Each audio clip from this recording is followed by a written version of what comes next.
Les amateurs de drogue ont décidément de quoi se régaler cet été. Entre la saison 2 d'How to Sell Drugs Online ou celle de Family Business, on peut dire que le business de Netflix bat son plein.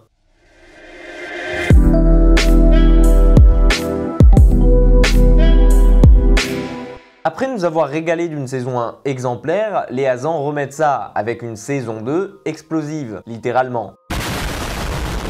On les avait laissés développer leur business lors de la saison 1 et voilà subitement qu'ils veulent tout arrêter. Tous? Non, pas vraiment. Toutes? Non. Quelque part en Armorique, un petit village résiste à l'envahisseur, un petit village entouré de camps retranchés romains.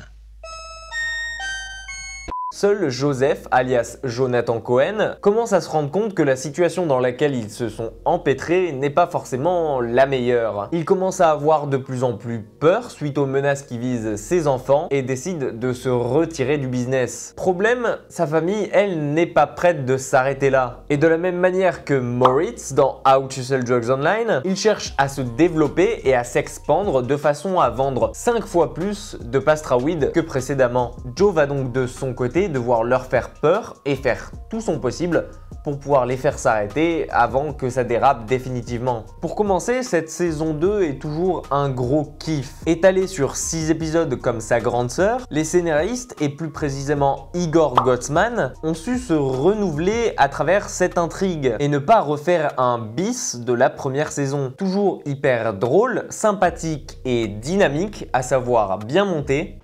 That's what she said. Michael, please. Please. Come on.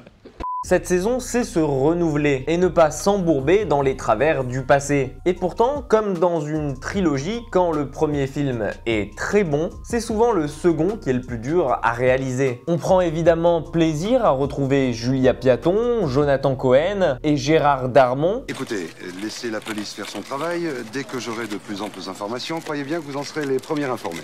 Qui, en plus de la présence toujours appréciée d'Enrico Macias, forme un trio intergénérationnel qui marche du tonnerre. On remarquera d'ailleurs que cette saison, les scénaristes ont offert la possibilité à Jonathan Cohen de se rapprocher encore plus de son personnage qu'il avait dans la série bloqué, ce qu'il fera avec une facilité déconcertante. Je suis avec les comédiens, mec, je vois Brad Pitt, Angelina Jolie qui sont Hal, qui sont Camas. Mais rassurez-vous, même s'il joue toujours sur la surenchère, notre cher Serge le Mito est tout en accord avec son personnage de Joseph Hazan à travers cette saison. Cette saison 2 de Family Business est donc un petit bijou, prouvant encore que les Français peuvent faire de très bonnes séries, pas nécessairement destinées aux plus de 40 ans. Hâte déjà de retrouver nos personnages pour une saison 3 qui s'annonce dantesque au vu de comment celle-ci se termine. Et si j'avais juste une seule chose à ajouter concernant cette saison, pitié, mettez-nous plus d'épisodes que 6. C'est bien trop court. Et comme le dit l'adage, plus c'est long,